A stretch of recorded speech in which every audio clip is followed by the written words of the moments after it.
క్రీస్తునందు కూడి వచ్చిన ప్రియ దేవుని పిల్లలందరికీ కూడా ప్రభువైన యేసుక్రీస్తు వారి పేరిట నా వందనాలు తెలియజేస్తూ ఉన్నానండి. ప్రియులారా, ఈ మధ్యాహ్న కాల సమయంలో ఇంత మంచి సమయాన్ని మనకు ఇచ్చినటువంటి తండ్రి అయినటువంటి దేవునికి కూడా ప్రభువైన క్రీస్తు వారి పేరిట నా కృతజ్ఞతాస్తులు చెల్లిస్తూ ఉన్నాను.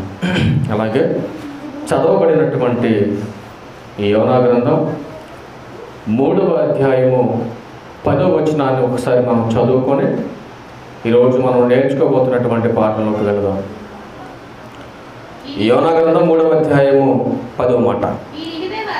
ఈ నినివే వారు తమ చెడు నడతలను మానుకొనగా వారు చేయుచున్న క్రియలను దేవుడు చూసి పశ్చాత్తాప్తుడై వారికి చేయుదునని తాను మాట ఇచ్చిన కీడు చేయక మానెను. ఒక్కసారి జాగ్రత్తగా ఈ విషయాన్ని ప్రతి వారు కూడా ఆలోచించవలసినటువంటి అవసరం ఉంది. తండ్రి అయినటువంటి దేవుడు ప్రారంభంలో నోవాహు దినాలలో చెప్పించాడు, వినలేదు. ఆ జలప్రళయానికి ఆహుతై చనిపోయారు. సొదొమ గొమొర్రా పట్టణంలో బ్రతుకుతున్నటువంటి వారికి కూడా చెప్పించాడు, ఎవ్వరూ వినలేదు. అందరూ అగ్నికి కాలి చనిపోయారు. అలాగే 3వసారి నినివే పట్టణస్థులకు తెలియజేశాడు దేవుడు. 2 సందర్భాలలో హెచ్చరించాడు దేవుడు, వినలేదు. ఒకసారి రనానికి మైకు 2 సార్లు చెప్పించాడు దేవుడు, ఎవ్వరూ వినలేదు, అందరూ చనిపోయారు. 3వసారి వాళ్ళని సాదృశ్యంగా చూపించి నినివే పట్టణస్థులను హెచ్చరించాడు దేవుడు. ఆ పట్టణంలో బ్రతుకుతున్నటువంటి మనుషులు ఎంత దుర్మార్గులో గ్రంథంలో స్పష్టంగా రాయించాడు దేవుడు. ఎంత దుర్మార్గులను మనకు ఎలా అర్థమవుతుందనంటే, వాళ్ళు మంచోళ్ళు అయితే యోనా పారిపోవాల్సిన అవసరం ఎందుకు వస్తుందండి? వాళ్ళు మంచోళ్ళు కాదు కాబట్టే యోనా గారు ప్రకటన చేయమని దేవుడు చెబుతున్నా తప్పించుకొని పారిపోయాడు. కానీ దేవుడు పారిపోయినటువంటి యోనాన్ని విడిచిపెట్టలేదు ప్రియులారా. ఎందుకో తెలుసా? ఒకనాడు లోతు దినాలలో చనిపోయినట్టుగా, సొదొమ గొమొర్రా దినాలలో చనిపోయినట్టుగా ఈనాడు నినివే పట్టణస్థులు చనిపోవడానికి దేవుడు ఇష్టపడలేదు. అయినప్పటికీ కూడా ఒక అవకాశం ఇచ్చి చూద్దాం అనుకున్నాడు దేవుడు. యోనా గారిని పంపించాడు ఆ పట్టణానికి. వెళ్ళు, ప్రకటన చేయి, మారితే వాళ్ళలా వీళ్ళు కూడా నాశనం అయిపోకుండా ఉంటారు. మారితే బ్రతుకుంది, మారకపోతే నాశనం అయిపోతారు అని ముందుగానే హెచ్చరించాడు దేవుడు. హెచ్చరించిన ప్రకారంగానే వెళ్ళాడు యోనా గారు. ఎన్ని దినముల ప్రయాణం అంతా విస్తరించుందనంటే, ఎన్ని దినాలు చదువుతుంటే విన్నారా? అధ్యాయం ప్రారంభంలో ఏం చెప్పాను నేను? చదువుతున్నప్పుడు, అధ్యాయం చదువుతున్నప్పుడు కూర్చున్న వాళ్ళందరూ ఏం చేయాలి? వినాలి. ఎన్ని దినాల ఎంత దూరం ప్రయాణం చేసినంత ఉంది ఊరుంటే, పట్టణం అంటే 3 దినముల ప్రయాణం అంతా విస్తారం కలిగినటువంటి ఆ పట్టణం. మనూరు ఎంత? ఎన్ని దినాలు పడుతుంది మనూరు ప్రయాణం చేయడానికి? ఏమ్మా, మనూరు ప్రయాణం చేయడానికి ఎన్ని దినాలు పడుతుంది చెప్పాలా? నినివే పట్టణం 3 రోజులు పడుతుందంట ప్రయాణం చేయడానికి, ఆ ఊరంతా తిరగటానికి. మరి మనూరు ఒక 2-3 నిమిషాలు కూడా పట్టదు దాటి అవతలకు పోవటానికి. అంత పెద్ద మహాపురానికి వెళ్ళి సువార్తను ప్రకటించు నాయన వెళ్ళని చెప్పాడు. ప్రారంభంలో తీసేద్దాం అనుకున్నాడు దేవుడు. 10వ వచనంలో అదే చెబుతున్నాడు, ఈ నినివే వారు తమ చెడు నడతలను మానుకొనగా. ఏం మానుకున్నారు? ఏమిని మానుకున్నారు? యోనా గారు చేసినటువంటి ప్రకటన విని అందరూ చెడుతనమును మానుకున్నారు, తమ ప్రాణాలను కాపాడుకున్నారు. మరి లోతు దినాల్లో ఏంటంటే ఎవరు వినలేదు? ఉన్నారా అందరూ? లోతు దినాల్లో కూడా చెప్పించాడు, ఎవ్వడు వినలా. మరి నోవహు గారి దినాల్లో చెప్పించాడు, ఎవ్వరూ వినలా. ఈ రోజును కూడా చెప్పిస్తున్నాడు దేవుడు. ఎవ్వరు వినట్లా. వింటున్నట్టుగా, కనపడుతున్నట్టుగా మందిరాలకు వస్తున్నారు, వింటున్నట్టుగా కాసేపు ఇక్కడ తలకా ఊపుతున్నారు, ఆ తర్వాత బయటికి వెళ్ళిపోయిన తర్వాత లోకంతో కలిసిపోతున్నారు. అంటే చాలామంది అనుకుంటున్నారు దేవునికి తెలియదులేంటి మేము చేసేవన్నీ కదా. నా భార్యకి తెలియకపోవచ్చు, నా భర్తకి తెలియకపోవచ్చు, నా చుట్టూ ఉన్న వాళ్ళకి తెలియకపోవచ్చు, నా తమ్ముళ్ళకి, నా అక్కలకి, నా తల్లిదండ్రులకి, నా తోబుట్టులకి, నా ఊరులకి ఎవరికి తెలియకుండా నేను తప్పులు చేస్తున్నానులే అని నేనొక్కడిని అనుకుంటే సరిపోద్దా? ఆలోచించండి. కనిపించనటువంటి వాడికి మనం కనపడుతున్నాం. ఎవరికైతే కనపడకుండా తప్పు చేయాలని మనము జాగ్రత్తలు తీసుకుంటున్నామో ఆ దేవునికి కనపడుతున్నాం మనం. అందుకనే ప్రియులారా, ఒక విషయం మీరు ఆలోచించండి. చాలామంది అనుకున్నారు కదా 2020తో పేడ విరగడైపోయిందంటే కరోనా అనుకున్నారు చాలామంది. అప్పుడు 10ల్లో 100ల్లో పుట్టుకొచ్చింది కరోనా, ఇప్పుడు వేలల్లో లక్షల్లో పుడుతుంది రోజుకొచ్చి. వార్తలు చూస్తున్నారు టీవీలు. అవి మనకెందుకు? మనకు దీపం కావాలి కదా, మనకు దీపం కావాలి. మనం పోయిన తర్వాత మన తలకాడ పెట్టడానికి మనకు పనికొచ్చేవి, మన బ్రతుకుని నిలబెట్టేవి మనకెందుకు కదండి. మహారాష్ట్ర, కేరళ, ఇతర దేశాలన్నింటిలో కూడా రోజుకి వేలల్లో వస్తున్నాయి కరోనా. ఈ కరోనా వచ్చిన వాళ్ళు 3 రోజుల్లో మట్టిలోకి వెళ్ళిపోవటమే. రూపాన్ని మార్చుకుంది. మనిషి ఎలాగో మారట్లేదు కాబట్టి అది మార్చుకుంది రూపం. రూపాన్ని మార్చుకొని మనుషుల మీద ఎగబడుతుందట కరోనా. మరి తప్పించగలిగిన శక్తి నీ అధికారంలో ఉందా? నీ డబ్బులో ఉందా? నీ బలగంలో ఉందా? ఎందులో ఉంది? ఒకరోజు మా చెల్లి ఫోన్ చేసి అంటుంది కదా, అందరూ కరోనా గురించి మాట్లాడుతున్నారు అని చెబుతూ, మరి నువ్వేమనుకున్నా తల్లి ఫోన్ అని చెప్పి అడుగుతున్నప్పుడు అంటుంది కదా, సామెతల గ్రంథం 1:33 వచనం, అది చాలా విలువైనటువంటి మాట. ప్రతి మనిషి బ్రతుకును నిలబెట్టినటువంటి మాట. ఎంత ప్రమాదం వస్తున్నా అప్పుడు మాట్లాడుతున్న మాట, నా ఉపదేశమును అంగీకరించువాడు సురక్షితముగా నివసించును అన్నాడు. అలాంటి కరోనాలు ఎన్నొచ్చినా దేవుని వాక్యము వినేవాడు సురక్షితముగా ఉంటాడు. వందలాది లక్షలాది మందిలో ఉన్నా దేవుని వాక్యము లేనివాడు ఒంటరిగా ఉన్నా, వందలాది మందిలో ఉన్నా పతనము వాడిని చేస్తుంది. అందుకనే ఒక విషయాన్ని మనము కొద్ది నిమిషాలు ధ్యానించుకొని ఈ పాఠాన్ని ముగించుకొని వెళ్ళిపోదాం. ప్రియులారా, మనందరికీ తెలిసినటువంటి విషయాన్ని మీకు చెప్పాలని నేను ఆశపడుతున్నాను. చూద్దాం ఒకసారి. గలతీయులకు రాసిన పత్రిక చదువుకుందాం ఒకసారి. ప్రతిసారి మనం చదువుకునేటటువంటి మాట ఒకసారి చదువుకుందాం. మనం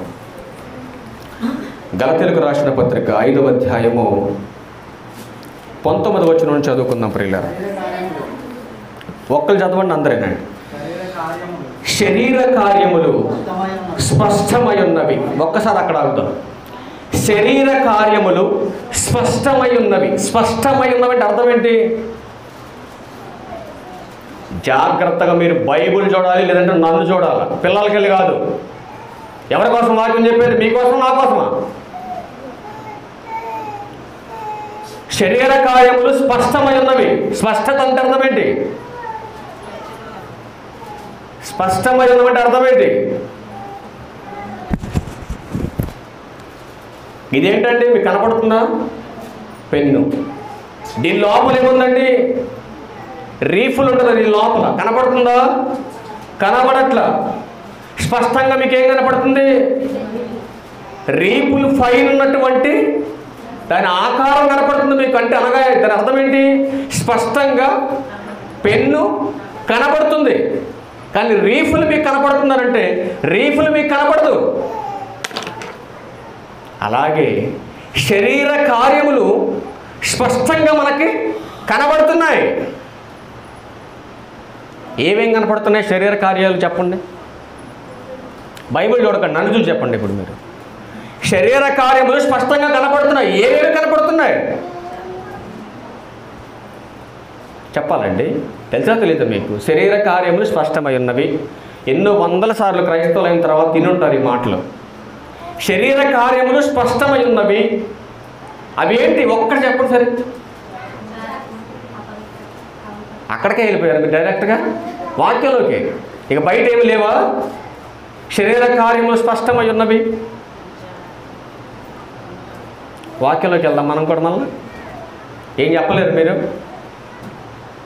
ఒకసారి ఇక్కడే చేయబెట్టి శరీరం కోసమే ఆలోచన కలిగి శరీరం కోసమే బ్రతికేవారు ఒక ప్రమాదకరమైన హెచ్చరికను పరిచయం చేసి ముందుకెళ్ళాలి. ఎందుకంటే శరీరం మీద ఉన్నటువంటి ఆశ, శరీరం కోసం ఉన్నటువంటి తపన, శరీరం కోసమే ప్రయాసపడుతున్నటువంటి ఈ పనికి మాలినటువంటి బ్రతుకు నీకు అసహ్యం పుట్టించాలి. అదే చూపిస్తాను మీకు.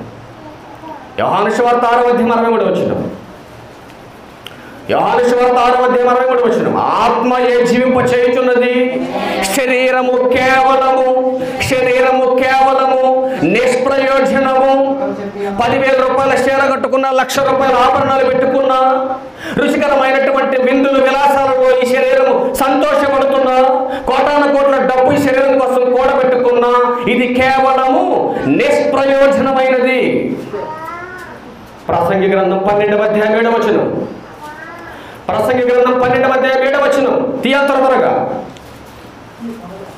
ప్రసంగి గ్రంథం 12:7 మన్నైనది వెనకటి వలె మరలా భూమికి చేరును. మన్ను అనగా అర్థం ఏంటి? మన్నైనది శరీరము, నేల మట్టి నుంచి తీయబడినటువంటి శరీరం మరలా ఎక్కడికి వెళ్ళిపోతుంది? మట్టిలోకి వెళ్ళిపోతుంది. కాబట్టి ఈ శరీరము కేవలము నిష్ప్రయోజనమైనది. ప్రసంగి గ్రంథం 5:16 ప్రసంగి గ్రంథం 5:16 అతడు వచ్చిన ప్రకారమే. ఎక్కడి నుంచి వచ్చిన ప్రకారం? తల్లి గర్భంలో నుంచి ఎలాగైతే మనం ఈ లోకానికి దిగంబరులుగా వచ్చామో అలాగే మనం తిరిగి మరలా పోవును. జాగ్రత్తగా మీరు అండర్లైన్ చేసుకోవాలి. మరలా అంటున్నాడు దేవుడు. అంటే వచ్చినటువంటి మనం మరలా వెళ్ళిపోవాలన్నమాట. మరలా వచ్చినటువంటి మనం మరలా వెళ్ళిపోవాలన్నమాట. అందుకనే మన్నైనది వెనకటి వలె మట్టికి వెళ్ళిపోతుంది, ఆత్మదేవుని యొద్దకు వెళ్ళిపోతుంది. అంటే తప్పించుకునే అవకాశం మనిషికి ఉందంటారా లేదంటారా చెప్పండి. ఎవరి నుంచి? భర్తల నుంచి భార్యలు తప్పించుకోవచ్చు, ఏమంటే భార్యల నుంచి భర్తలు తప్పించుకోవచ్చు, తల్లిదండ్రుల నుంచి బిడ్డలు తప్పించుకోవచ్చు. ఈ కుటుంబ వ్యవస్థలో బ్రతుకుతున్న వారు మరొకరి నుంచి తప్పించుకోవచ్చు. కానీ సాక్షాత్తు దేవుని నుంచి మాత్రం ఏ ఒక్కడు తప్పించుకోవడానికి వీల్లేదు. ఎందుకు ఇవన్నీ మీకు చెబుతున్నానంటే, మరలా గలతీయులకు రాసినటువంటి పత్రిక 5వ అధ్యాయము చదువుకున్నాం ఒకసారి. 19 శరీర కార్యములు స్పష్టమై ఉన్నవి. అవేమనగా జారత్వము, అపవిత్రత, కాముకత్వము. అక్కడ ఆగుదాం ఒకసారి. శరీర కార్యములు, వాటి లక్షణాలు, వాటి క్రియ. ఇప్పటిదాకా క్రైస్తవులం అయిన తర్వాత మనకు తెలియకపోతే ఒకసారి వినండి, నేర్చుకోండి జాగ్రత్తగా. ఎందుకంటే మనిషిని పతనం చేసేటటువంటి ప్రమాదకరమైనటువంటి లక్షణాలు శరీర కార్యములు. ఆ పతన అవస్థలో ఉన్నటువంటి మనల్ని బ్రతికించడానికి తన శరీరమందు ఆయన ఏం చేశాడు? శ్రమ పడ్డాడు. మనం పతనం కాకూడదని మన శరీర కోరికల వలన ఆయన శరీరమందు శ్రమ పడ్డాడు. ఎన్ని రోజులు? హెబ్రీయులకు రాసిన పత్రిక 5:7 ఆయన శరీరధారి ఉన్న దినములలో మహారోదనముతోనూ కన్నీళ్లతోనూ బ్రతికాడాయన. ఎందుకు అంత శ్రమ పడ్డాడు మన కోసం? ఆయన శరీరం మీద అంత బాధ ఎందుకు ఆయనకి మన గురించి అంటే, మన అపరాధముల చేత, పాపం చేత మనము చచ్చిపోయామండి. శరీరం ద్వారా ఆత్మకు విరోధముగా పోరాడి శరీరాశలను మీరు సిలివేయాలి. అందుకని ప్రయాసపడి భారం వస్తున్న సమస్త జనులారా రండి, ఎన్నిసార్లు? ప్రతి ఆదివారం పిలవడు. అర్థమవుతుందా మీకు? ప్రతి ఆదివారం పిలవడు. ప్రయాసపడి భారం వస్తున్న జనులారా రండని పిలవడైనా ఒక్కసారి నీ అపరాధముల చేత పాపము చేత నువ్వు చచ్చిపడి ఉన్నప్పుడు మాత్రమే పిలవగలిగే గొప్ప శక్తిమంతుడు ఆయన. బాప్తిస్మం పొందిన తర్వాత కూడా ప్రతి ఆదివారం పాపం చేస్తూ ప్రభు దగ్గరకు వచ్చి ఏమండి అప్పుడప్పుడు పెద్దవాళ్ళు అంటారు మొసన కన్నీళ్ళు పెట్టకూడదు. జాలి దయ లేనటువంటి వాడు మనల్ని ఈ లోకానికి పంపించినటువంటి పరలోకపు తండ్రి. చాలామంది ఎప్పుడు ఒకటే మాట చెబుతారు, దేవుడు ఎలాంటోడంట? ప్రేమామయుడు, దయామయుడు, ఇంకేమయుడు? కరుణామయుడు. ఎక్కడ ప్రాబ్లం వచ్చిందంటే ఈ విశ్వాసానికి ఆ సినిమాలు చూసే ప్రాబ్లం వచ్చింది. బైబిల్ చూస్తే, బైబిల్ చదివితే, బైబిల్లో ఉన్నటువంటి అనుభవ జ్ఞానం మనకు వస్తే ఆ ప్రేమామయుడు వెనకాల ఉన్నటువంటి ఆయన కోపం ఎంత ఘోరమైందో మనకు తెలుస్తుంది. ఎంత ప్రేమిస్తున్నాడో దేవుడు అంత గద్దిస్తాడు ఆయన. మీ బిడ్డలను చూడండి, ఎంత ప్రేమిస్తారండి మీరు. ఎక్కడైనా తప్పు చేస్తే మరలా ప్రేమిస్తారా మీరు? గట్టిగా గద్దిస్తారు, కొడతారు, శిక్షిస్తారు. వినకపోతే ప్రభుత్వానికి అప్పచెబుతారు తీసుకెళ్ళి. కానీ దేవుడు కూడా ప్రకృతికి అప్పచెబుతున్నాడు. తన బిడ్డలు తన మాట వినకపోతే, అందుకనే ప్రారంభంలో ఇశ్రాయేలు చెప్పించాడు, ఆకాశమా ఆలకించు, భూమి చెవియొగ్గు, నా పిల్లలు నా మీదే తిరుగుబాటు చేస్తున్నారని. పరలోక కన్న తండ్రి కన్నీటి కాదండి అది. ఈ రోజున మనకు సంతోషం వస్తే మందిరానికి వస్తాం, సంతోషంగా ఉంటే ఏమండి అన్ని పనులు చేస్తాం. కానీ శ్రమ అనేది మనకు వస్తే దేవుని దగ్గరకు మనం రాము. కానీ సాక్షాత్తు పరలోకపు తండ్రి కుమారుడు యేసుక్రీస్తు వారు 33.5 సంవత్సరాలు శ్రమపడుతూనే ఉన్నాడు. ఎవరి కోసం? శరీర కార్యములతో చచ్చిపోతున్నటువంటి మన కోసం, మనల్ని బ్రతికించాలని ఆయన మన పాపాల కోసం ఎన్నో కొరడా దెబ్బలు తిన్నాడు, ఎంతో శిక్షణ అనుభవించాడు, ఎన్నో నిందలు అవమానాలు. చివరికి నిన్ను బ్రతికించాలని ఆయన ప్రాణం పెట్టాడు. ప్రియులారా, అంత త్యాగం చేసినటువంటి యేసుక్రీస్తు వారి పేరు చెప్పుకున్నటువంటి మనకి కొద్దిగా సిగ్గుండాలి కదా ఏదైనా పని చేసేటప్పుడు. ఆలోచించండి, ఏంటి ఎలా మాట్లాడతాడని మీరు అనుకుంటున్నారా? కొరింథీయులకు రాసిన మొదటి పత్రిక 15వ అధ్యాయం 33 చదవండి ప్రియులారా. బైబిల్ చదివితే కన్నీళ్ళు రావాలి మీకు. కానీ అలా మనం చదువుతాము. మోసపోకుడి, దుష్ట సాంగత్యం మంచి నడవడిని చెరుపును నీకున్నటువంటి పరలోకపు పరిస్థితిని పాడు చేసి యుగ యుగాలు వ్యాపనకరమైనటువంటి అగ్నిగుండానికి తీసుకెళ్ళిపోతుంది. కింద అంటాడు కదా 35వ వచనంలో, నీతి ప్రవర్తన గలవారై మేల్కొని ఏం చేయకండి, ఏం చేయకండి, పాపము చెయ్యకండి. పాపము చేయడానికి కారణాలు ఏంటండి? అప్పుడు మనం తర్వాత చూద్దాం. నెక్స్ట్ మాట ఏమన్నాను అక్కడ? దేవుని గూర్చినటువంటి జ్ఞానం కొందరికి లేకపోవటం వలనే ఈ పిచ్చి పొరపాట్లన్నీ కూడా చేస్తున్నారని బైబిల్ చెబుతుంది. నెక్స్ట్ మాట కిందకి వెళ్ళిసరికట్టుంది కదా, మీకు సిగ్గు కలుగుటకే ఈ మాట చెబుతున్నాను అంటున్నాడు. అంటే కొంతమంది శరీరానుసారంగా ప్రవర్తిస్తున్నారు, సంఘానికి వస్తారంటే వాళ్ళలో ఏ ప్రవర్తన లేదు, నీతి ప్రవర్తన లేదు. కాబట్టి ఈ సిగ్గుమాలినటువంటి పనులు చేస్తున్నారన్నమాట. అందుకనే పౌలు గారు అంటాడు కదా, శరీర కార్యములు స్పష్టమై ఉన్నవి. ఒక ఆయన అంటున్నాడు కదా నిన్న, అన్న దేవుని పని చేస్తున్నటువంటి మనం దొంగతనం చేసిన పెద్ద ప్రాబ్లం లేదు, కానీ అబద్ధాలు చెప్పిన పెద్ద ప్రాబ్లం లేదు, కానీ మద్యాన్ని సేవించిన పెద్ద ప్రాబ్లం లేదు, కానీ ఈ శరీర కార్యములలో మొట్టమొదటి మాటను చూసావు, అది పరలోకపు తండ్రికి మనల్ని దూరం చేసే ఒక భయంకరమైనటువంటి ప్రమాదం అన్నట్టు. ఏంటది? జారత్వము అన్నట్టు. అంటే ఏంటది జారత్వం? అంటే ఏంటి తల్లి? వెనకాల కూర్చున్నాడు కుర్చీలో, చెప్పండి. జారత్వం అంటే ఏంటి తెలుసా తెలీదా మీకు? జారత్వము అంటే ఏంటి చెప్పాలి తల్లి త్వరగా. ఓన్లీ ఆ కుర్చీలో కూర్చున్నాడు వరకే, వెనకాల పెద్దోడు. వీళ్ళంటే కుర్రోడు కాబట్టి వీళ్ళు చెప్పలేరులే, కానీ ముసలోడు మీరు చెప్పండి. జారత్వం అంటే ఏంటి? తెలియకపోతే మీకు కుడి చేయొద్దండి. తెలియకపోతే మీకు కుడి చేయొద్దండి. తెలియకపోతే మీకు కుడి చేయి. ఇందులో ఎలాంటి మార్కులు లేవు, ఎలాంటి గిఫ్ట్లు కూడా మేము ఇవ్వం. మొహమాటం లేకుండా దేవుడు చూస్తున్నాడని దేవునికి భయపడి చేయాలి. మీరు నేనేం చెప్పినా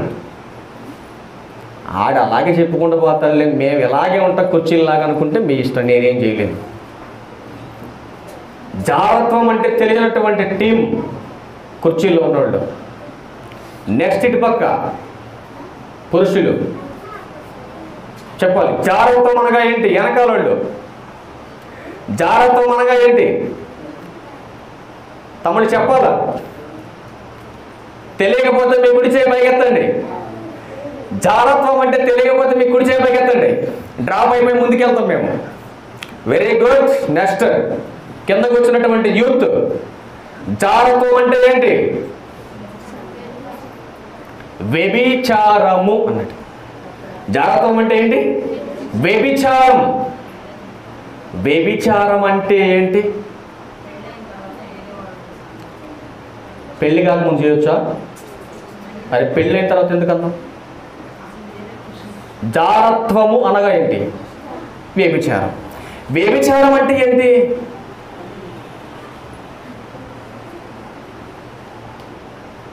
ఒక్కసారి పాఠంలోకి వెళ్తాం. పిల్లలు మనం ఇశ్రాయేలీయులకు చెప్పించినటువంటి మాట దగ్గరికి వెళ్తాం. మనం నిర్గమకాండం 20వ అధ్యాయము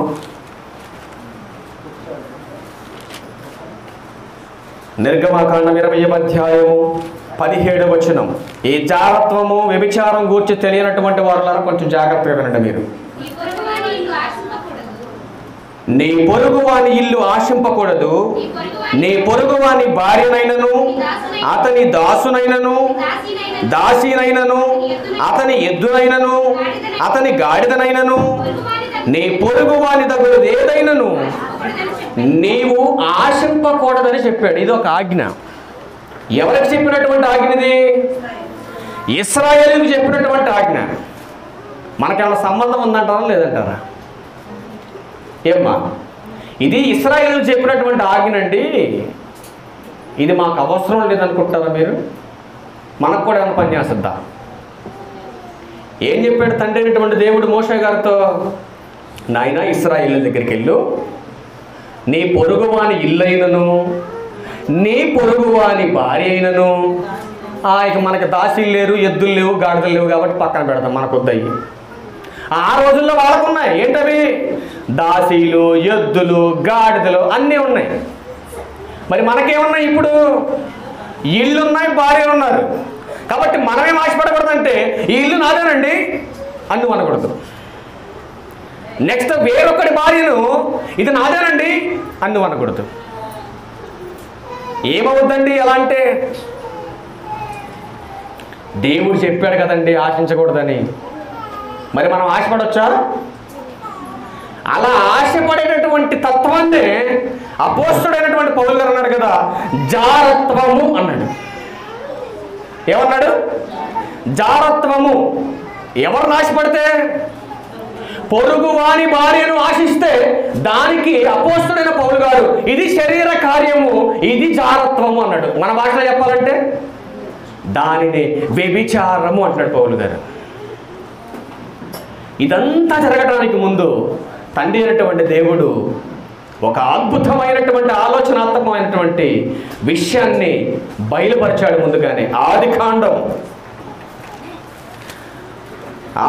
2వ అధ్యాయం 18వ వచనం. ఇవన్నీ జరగకుండా ఉండటం కోసమే దేవుడు ఆదిలో ఏం చేశాడో చూడండి ఒకసారి.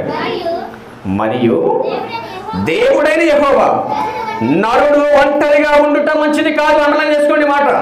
నరుడు ఒంటరిగా ఉండుట మంచిది కాదు అంటే స్త్రీ ఒంటరిగా ఉండొచ్చండి. నరుడు అంటే అర్థం ఏంటి? పురుషుడు ఒక్కడే కాదు. నరుడు అంటే స్త్రీ, పురుషుడు. నరుడు అంటే స్త్రీ, నెక్స్ట్ స్త్రీ. స్త్రీ ఎక్కడి నుంచి తీయబడిందండి? నరునిలో నుంచి తీయబడింది. కాబట్టి వారి ఇరువురును కాక ఒక్కటిగా ఉండాలని దేవుడు చెప్పాడు. అందుకనే పురుషుడు ఒంటరిగా ఉండుట మంచిది కాదు అని చెప్పి దేవుడు మాట్లాడుతున్నాడు. చూడండి, వానికి సాటి అయిన సహాయమును వాని కొరకు చేయొద్దని అనుకునేను. అప్పటికి ఇంకా చేయలా. పురుషునికి భార్య ఎందుకండి? వాడు ఒంటరిగా ఉండటం మంచిది కాదు కాబట్టి పురుషునికి భార్య అవసరం. భార్య అవసరం భర్తకి ఎంతవరకు అండి అని అంటే, వాళ్ళిద్దరూ బతికున్నంత వరకు భార్య అవసరం భర్తకుంది, భర్త అవసరం భార్యకుంది అని మాట్లాడుతూ కింద 24 అంటున్నాడు కదా. కాబట్టి పురుషుడు తన తండ్రిని తల్లిని విడిచి తన భార్యను హత్తుకొనును. ఏం చెప్పాడు చూడండి, దేవుడు ఆశ్చర్యం కలుగుతుంది ఈ మాట చదువుతుంటే. పురుషుడు తన తల్లిని తండ్రిని విడిచి ఎవరు హత్తుకోవాలి? నీకు సాటి అయిన సహాయముగా ఉన్నటువంటి భార్యనే హత్తుకోవాలి. కానీ వేరొకటి భార్యను హత్తుకుంటే అది సంసారం కాదు. మరేంటని చెప్పండి? వ్యభిచారం. ఏమంటారు దాన్ని? అది సంసారం కాదు, వ్యభిచారం. అందుకనే నరుడు ఒంటరిగా ఉండుట మంచిది కాదని దేవుడు చెబుతుంటే మేము ఉంటామండి, మేము చేస్తామండి, మా వల్ల అవుతండి. నీకు సాటి అయిన సహాయం ఇచ్చింది ఎందుకయ్యా భార్యని? నీకు సాటి అయిన సహాయం ఇచ్చింది ఎందుకు భర్తనే? నీ పొరుగు వారి భార్యను ఆశింపకూడదు, నీ పొరుగు వారి భర్తను ఆశింపకూడదని దేవుడు చెబుతుంటే నువ్వు చెప్పినంత రాంగ్. ఒకడు అంటాడు కదా, అసలు దీనివల్ల ఎలాంటి ఉపయోగం నాకు లేదని అడుగుడు. ఎవరి వల్ల? కట్టుకున్న భార్య వల్ల. మరి ఎవరి వల్ల ఉంది? పొరుగు వారి భార్య వల్ల సంతోషం ఉందా? అప్పుడు నేను అన్నాను కదా, నీ భార్యలో లేనిదేంటి ఆ భార్యలో ఉందేంటి చెప్పరా అన్న నేను. ఆమెకి 2 కళ్ళు ఉన్నాయి, ఒక ముక్కు ఉంది, ఏమంటే 2 చేతులు ఉండే 2 కాళ్ళు ఉన్నాయి అని అంటే ఇది నల్లగా ఉందా ఎర్రగా ఉందా అన్నట్టు. అది అందం మోసకరం రయ్యా, గుర్తుపెట్టుకోమన్నాను నేను. నీ భార్య గుణవతి అయిన భార్య. అందం మోసకరం. ముందుకెళ్ళి చూపిస్తా. ఆ అందంతో ఆ స్త్రీ ఏం చేస్తుందో, ఎలా లాలన మాటలు చెబుతుందో, ఎలా వెంట తిప్పుకుంటుందో, వెంట తిప్పుకున్నటువంటి ఆ స్త్రీ చివరికి నిన్ను ఎక్కడికి తీసుకెళ్తుందో ఆ దారి మరిపించేస్తుంది. తిరిగి ఇంటికి వెళ్ళాలన్న ఆలోచన మరిపించేస్తుంది. చివరికి వదకు తేబడినటువంటి గొర్రె వలె వెళ్ళిపోతుంది బలికి. ఏంటంటే నా భార్య సరిగ్గా మాట్లాడదండి. ఎప్పుడు చూసినా చినిగిపోయిన నైట్ చింపురు జుట్టు వేసుకొని అలా ఉంటుందండి, బురదలో పందిలాగా నా భార్య. అది చూడండి, అబ్బబ్బబ్బబ్బ అసలు ఏంత అందం. అసలు దాన్ని చూడడం ఉంటుంది ఎవడన్నా? భార్య మురికిదైనా చింపురు గుడ్డలు వేసుకున్నదైనా నువ్వు మంచం ఎక్కితే నీ కాళ్ళ కాడే ఉంటుంది అయ్యా, గుర్తుపెట్టుకో. నీ అవసరం ఉన్నంత కాలం నిన్ను ఎంట తిప్పుకుంటుంది. అవసరం తీరిపోతే 10 మందిలో పంచాయతీ పెడుతుంది. ఆ తర్వాత నువ్వు నెప్పరు చూడకుండా చీకటి గదిలో బంధించేలాగా చేస్తుంది నేను. ఒకరోజు నేను నీతిమంతుడిని చెప్పట్లేదు, కానీ నేను కూడా శరీర సంబంధమైన ప్రియులారా. ఎంతోమంది హెచ్చరించారు, ఎవరి మాట వినలా. చివరికి చంపడానికి కూడా వెనకాలని ఎలాంటి ఉంటుంది. అలాంటి భయంకరమైనటువంటి ఒక పెద్ద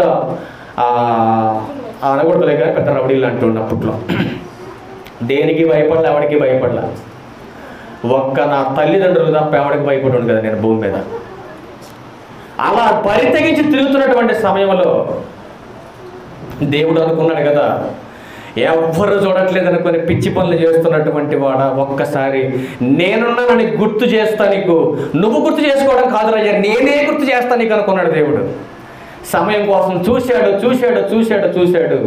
ఒకేసారి బగ మండుతున్న అగ్నిలో తీసుకుపోయి పెట్టాడు. దేహమంతా కాలిపోయింది, మంచం ఎక్కించాడు తీసుకుపోయి. నన్ను ఈ రీతిలో తీసుకొచ్చినటువంటి ఒక్క స్త్రీ కూడా నన్ను పలకరించడానికి రాలేదు.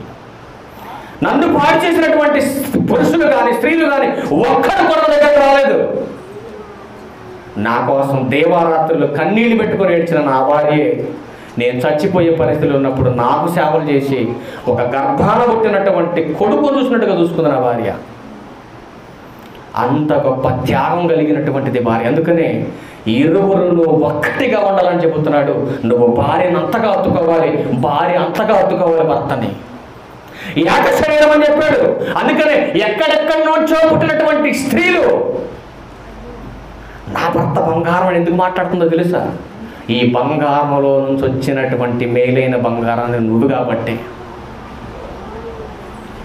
తల్లిని తండ్రిని విడిచిపెట్టమన్నాడని గాలి వదిలేమని చెప్పాల దేవుడు. తన తల్లిదండ్రులను, తోబుట్టులను, తన సొంత గ్రామాన్ని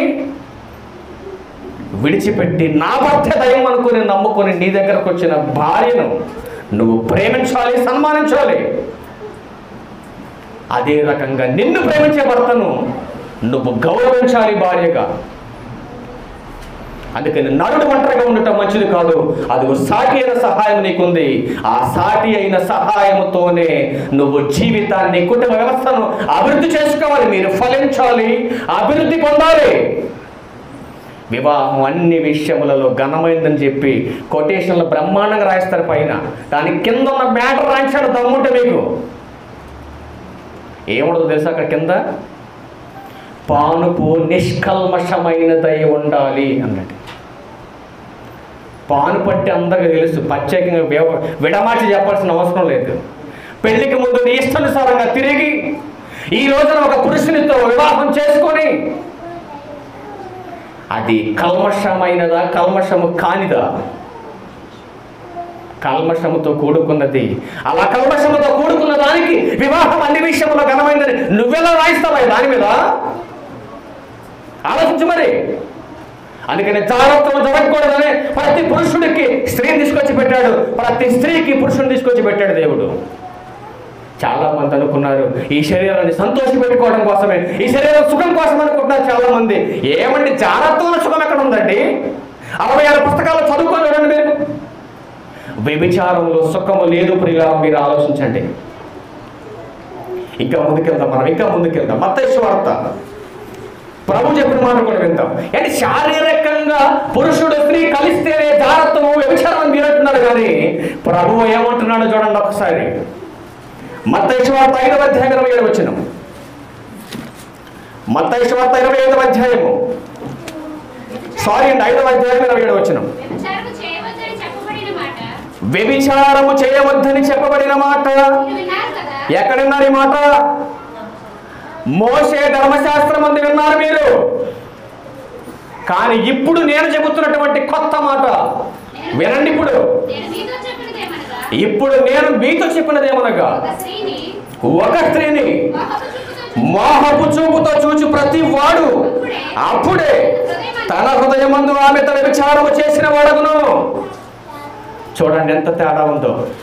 ధర్మశాస్త్రానికి ఉన్నటువంటి బోధకి, యేసుక్రీస్తు వారు ఆజ్ఞాపించినటువంటి బోధకు ఎంత తేడా ఉందో చూడండి. ఒక స్త్రీతో శారీరకంగా కలిస్తేనే వ్యభిచారం అని మీరు అనుకుంటున్నారు, కానీ ఇప్పుడు నేను మీతో చెబుతుంది ఏంటో తెలుసా? ఒక స్త్రీ యొక్క మోహపు చూపు చూస్తేనే అప్పుడే నీ హృదయములో ఏం చేశారు? వ్యభిచారము చేసినట్టే. కాబట్టి మనం ఏం చేయాలి ఇప్పుడు చెప్పండి? నీ దేహమునకు దీపం ఏంటో తెలుసా? కన్ను. ఆ కన్ను చెడిపోతే ఈ దేహమంతా చీకటిమయమైపోతుంది. వచ్చేవారం ఆ పాఠం నేర్చుకుందాం మనం. నీ కన్ను చెడితే ఈ జీవితం అంతా కన్నీరే. ఆలోచించిన ప్రియులారా, నీ కన్ను ఏం చూస్తుంది? ఒక తల్లిని తల్లిలాగా చూస్తుందా? ఒక చెల్లిని చెల్లిలాగా చూస్తుందా? ఒక భార్యను భార్యలాగా చూస్తుందా? కామంతో కళ్ళు మూసుకుపోయినటువంటి ఈ వ్యవస్థ దుష్ట సాంగత్యంలోకి వెళ్ళిపోయి మంచి నడవడికని చెరుపుకుంటుంది ప్రియులారా. వచ్చే వారం ఈ కళ్ళు గురించి నేర్చుకుందాం. వచ్చే వారం ఈ శరీరం గురించి మాత్రం ఈరోజు నేర్చుకొని మనం వెళ్ళిపోదాం. కాబట్టి ఆలోచించండి, ఎంత తేడా ఉందో చూడండి. నీ పొరుగు వాని భార్యను ఆశించకూడదు, నీ పొరుగు వాని భర్తను మీరు ఆశించకూడదు. అలా ఆశించినటువంటి ప్రతిదాన్ని వ్యభిచారం అని దేవుడు చెబుతున్నాడు. వ్యభిచారం వల్ల సుఖం ఉందన్నాడు ఒక దరిద్రుడు. సుఖం ఉందంటారు వ్యభిచారంలో? ఉందంటారా? వ్యభిచారంలో సుఖం ఉందని ఎవరు చెప్పాడండి? ఒకడు అంటాడండి, దీని మీద నేను ఆల్రెడీ పాఠం తయారు చేసిన తర్వాత కూడా కొంతమంది చర్చ చేస్తూ ఉంటారు. ట్రైల్ కరోనాకి ఎక్కించారు కదా మందు, కొంతమంది ట్రైల్ చేసినట్టుగా నేను కూడా పాఠం తయారు చేసి కొంతమంది మీద ట్రైల్ చేస్తూ ఉంటాను అప్పుడప్పుడు. రిజల్ట్ ఎలా వస్తుంది అని చెప్పేసి. అప్పుడు ఆ ఆనందమే వేరండి. ఒకడు అంటే ఆరిపోయే దీపానికి ఏముంటుంది తెలుసా మీకు? వెలుగు ఎక్కువ, ఎందుకు? తొందరగా ఆరిపోద్ది కాబట్టి. చచ్చిపోయేవాడు కూడా చూడండి, ఇప్పటిదాకా మోగమద్దలో పడుకున్నాడు మంచంలో, కాసేపు చచ్చిపోయేటప్పుడు లేచి మాట్లాడతారు వాళ్ళతో. అప్పుడు అనుకుంటారు వీళ్ళు చచ్చిపోయిన తర్వాత, ఇప్పుడే కదా మాట్లాడాడు, అది ఇప్పుడే కదా భోజనం చేశాడు, ఇప్పుడే కదా హాయిగా టీ దగ్గర కూర్చున్నాడు, అది 10 మందిని మందలిచ్చాడు కదరా ఇప్పుడే. అంటే అయిపోతుందన్నమాట జీవితం. అప్పుడు చెప్పాను కదా నేను వాడికి, ఏమండి ఒకటే మాట చెప్పాను నేను వాడికి, వ్యభిచారించే వారికి దేవుడు ఒక శిక్ష విధించాడు రా బైబిల్లో, తెలిసిన నీకు అని అడిగాను నేను. ఏంటన్నా కొద్ది త్వరగా చెప్పమన్నాడు. ఏంటి చెప్పు త్వరగా అన్నాడు. వ్యభిచారం చేసినటువంటి వారి గురించి బైబిల్లో ఒక అద్భుతమైనటువంటి హెచ్చరికను జారీ చేశాడు దేవుడు. ఈ రోజున బలం ఉందని, అందం ఉందని, ధనం ఉందని, అధికారం ఉందని నీ ఇష్టానుసారంగా వ్యభిచారం చేస్తున్నావు, కానీ దానంతటి వలన వచ్చే లాభం ఏంటో తెలుసా అన్నా నేను అడిగి. మనిషి ఎక్కువగా నష్టాన్ని కోరుకుంటాడా లాభాన్ని కోరుకుంటాడా? నష్టమే ఉందో తెలుసానంటే నాకు వద్దంటాడని చెప్పేసి నేను చెప్పినాడికి. ఈ వ్యభిచారం చేసే వారికి వచ్చేటటువంటి లాభాలు ఏంటో తెలుసానంటే చెప్పన్నాడు ఒకసారి. మీకు కూడా ఇలా ఆశపడుతున్నారా? అయితే రాసుకోండి, బైబిల్లో పుస్తకంలో రాసుకోండి. జారత్వం వలన వచ్చు లాభాలు. దేని వలన? మీకు అర్థం కాకపోతే జాగ్రత్త అంటే మాకు తెలియదు కొంతమంది. వ్యభిచారం వలన వచ్చు లాభాలు రాసుకోండి అక్కడ. వ్యభిచారం వలన వచ్చు లాభాలు ఏమండి? అదే 5 పాయింట్స్ ఉంటాయి ఇందులో, 5 మార్కింగ్ పెట్టుకోండి. మొదటి మాట జాగ్రత్తగా బైబిల్ కొంచెం మీ ఒళ్ళో పెట్టుకొని నా వైపు చూసి ఈ మాటలు జాగ్రత్తగా మీ చెవి యొక్కి వినండి. మాటలు చూడండి. జాగ్రత్తం వలన వచ్చు లాభాలు. మొదటి మాట, ఇందులో లాభం ఉందో నష్టం ఉందో చెప్పాలి. మీరు వెనకాల కూర్చున్నాడు పెద్దోడు. జాగ్రత్తం వలన వచ్చిన లాభాల్లో మొదటి లాభం ఒకటో తీసుకోండి, రాసుకోండి. అపకీర్తి లాభం. ఇది అపకీర్తి అనే లాభం. లాభమేనంటారా నష్టం అంటారా? జాగ్రత్తలు జరిగించే వారికి మొట్టమొదట వచ్చినటువంటిది అపకీర్తి. లాభం అన్నోడు చేతులెత్తండి. దీనివల్ల లాభం ఉందంటారా? అప్పటిదాకా అసలు నెంబర్ 1 అండి ఫ్యామిలీ. అప్పటిదాకా తండ్రి గొప్ప, తల్లి గొప్ప, భర్త గొప్ప, టోటల్గా ఫ్యామిలీ గొప్ప అనుకున్నటువంటి ఈ చిన్న కార్యము వలన కుటుంబ వ్యవస్థ మొత్తానికి అపకీర్తి వచ్చి పడుతుంది. దానివల్ల దేని వలన? నీ పొరుగు వాని భార్యను ఆశించటం వలన, నీ పొరుగు వాని భర్తను ఆశించడం వలన, నీ పొరుగు వాని ఏదైనా ఆశించినప్పుడు అపకీర్తి వస్తుంది నీకు. నెక్స్ట్ రెండవ లాభం, వాడు సంతోషం అన్నాడు కదా, ఆడికి కూడా ఇది చెప్పాను నేను. ఏమంటే జారత్వం వలన సంతోషం అన్నాడు, ఆనందం అన్నాడు. ఆ ఆనందానికి సరిపడినటువంటి మాటే అనారోగ్యము అన్నాడు. నెక్స్ట్ మాట, జారత్వం వలన వచ్చే లాభాల రెండో మాట అనారోగ్యం. లాభమా నష్టమా? ఎక్కువగా మనిషి ఆరోగ్యం కోరుకుంటాడా అనారోగ్యం కోరుకుంటాడు చెప్పండి మీరు? నెక్స్ట్ మూడో లాభం, పాపం కొద్ది ముందుకెళ్ళాలి కాబట్టి తత్వగా చెబుతున్నా. మూడో మాట, నెక్స్ట్ లాభం, జాగ్రత్తం వలన వచ్చినటువంటి లాభాలలో మూడో మాట అజ్ఞానము అన్నాడు. ఏం జ్ఞానం అది? అజ్ఞానం. ఈ జాగ్రత్తం జరిగించే వాడిలో దేవుని జ్ఞానం ఏమాత్రం చోటు చేసుకోలేదు. అజ్ఞానం ఉంది కాబట్టి అజ్ఞానం అనే ఆత్మీయ గుడ్డితనముతో లోకం వైపు పరిగెడుతున్నారు. వేరొక స్త్రీని ఆశపడుతున్నారు, వేరొక పురుషుని ఆశ్రయిస్తున్నారు. ఇది సంఘములో ఉన్న వారికి తగదు అని చెబుతాడు పౌలు గారు. ఏంటా మూడో మాట? అజ్ఞానం. జ్ఞానం కలిగిన వాడే ఈ పని చేయడు.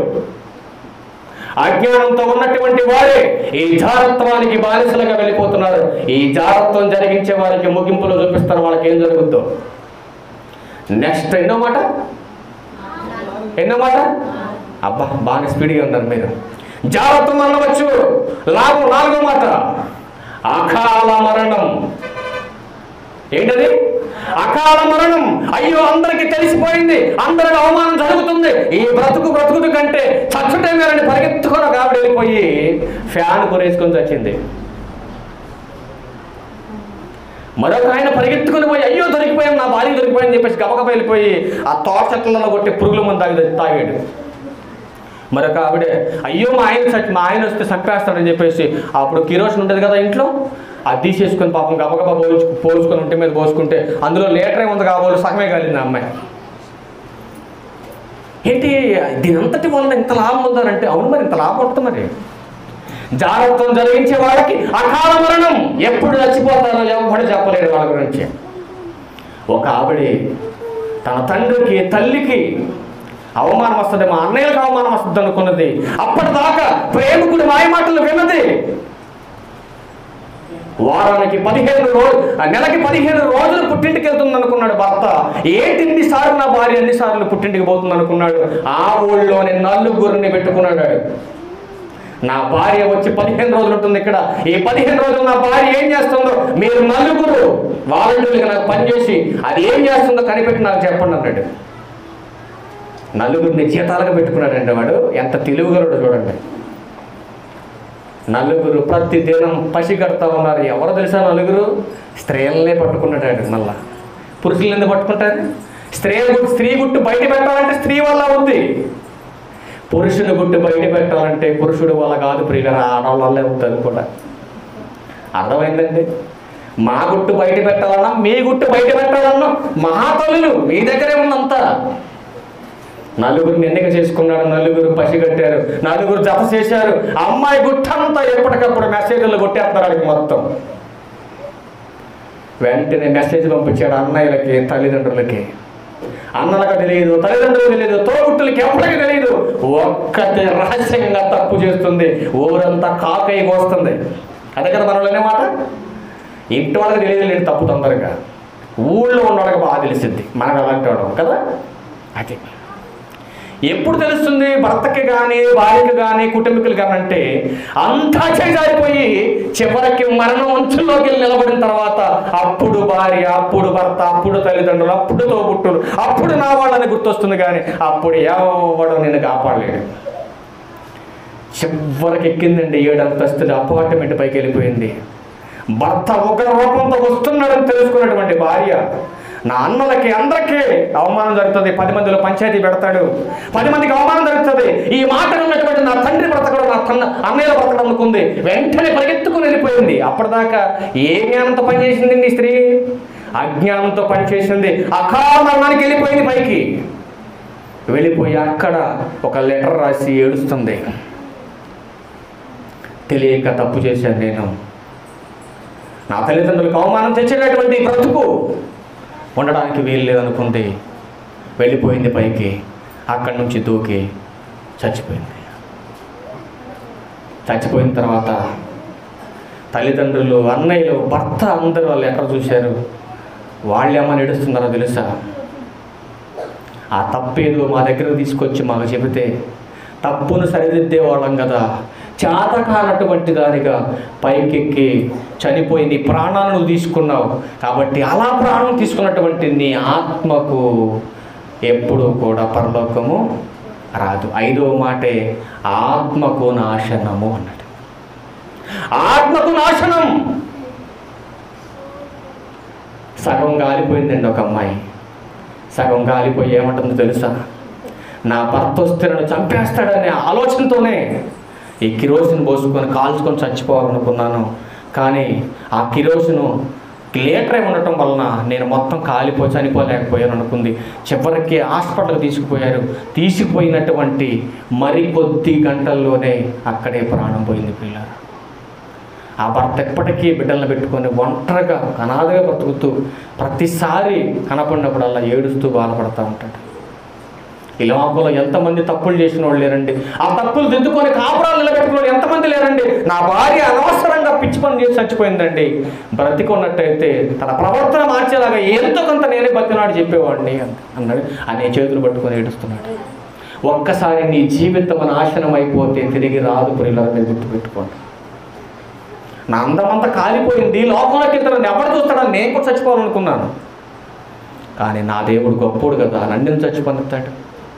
ఎందరో నాశనానికి వెళ్ళిపోతున్న వారందరికీ మార్గాన్ని చూపించి, ఎందరో చీకట్లు నడుస్తున్న వారికి వెలుగునిచ్చి, ఎందరికో జీవం కలిగిన వాక్యాన్ని ప్రకటించి నా మేలైన ముద్దు బిడ్డవు నిన్నెందుకురా నేను చంపుకుంటాను, నీ మురికంతా శుద్ధి చేశాను, ఇప్పుడు దేహానికి ఉన్న మురికి ఆ గబ్బంతా తీసి పడేశాను, నేను కడిగాను, ఇప్పుడు ఒక ముఖ్యంలాగా నేను కాల్చి ఒక విలువైనటువంటి ఆభరణంగా తీసుకొచ్చి పెట్టాను ఈ కెల్లమాక లోకం వైపుకి. అందుకే ప్రియులారా, ప్రతిసారి కూడా నేను ఖచ్చితంగా గద్దించి చెప్పగలుగుతాను. నేను దాని వలన ఎలాంటి లాభం లేదు. అపకీర్తి వస్తుంది, అనారోగ్యం వస్తుంది, అకాల మరణం వస్తుంది, అజ్ఞానం వస్తుంది, ఆత్మకు నాశనం వస్తుంది. వీటన్నింటికి మించింది ఏమన్నా ఉందేమో చెప్పండి, ఎవరైనా ఉందేమైనా? రాదు ప్రియులారా. ఆలోచించండి మీరు. నెక్స్ట్ మాట చూడగలిగితే ఎందుకు దేవుడు ఇంత జాగ్రత్త మనకు చెబుతున్నాడు? ఒకసారి కొరింథీయులకు రాసిన పత్రిక 6వ అధ్యాయం 18వ వచనం చూద్దాం ప్రియులారా. జారత్వమునకు దూరముగా పారిపోవుడి, మనుషుడు చేయు ప్రతి పాపమును దేహమునకు వెలుపల ఉన్నది కానీ. ఒక నిమిషం అక్కడ ఆగుదాం. ఏం చెప్పాడు పౌలు గారు? జారత్వమునకు అనగా వ్యభిచారానికి దూరంగా పారిపోండి. ఎందుకు దూరంగా పారిపోవాలి అని అంటే, ప్రతి పాపము కూడా దేహానికి వెలుపలుంది కానీ జారత్వం వలన వస్తున్నటువంటి పాపము మాత్రం దేహము లోపల జరుగుతుంది అంతా కూడా.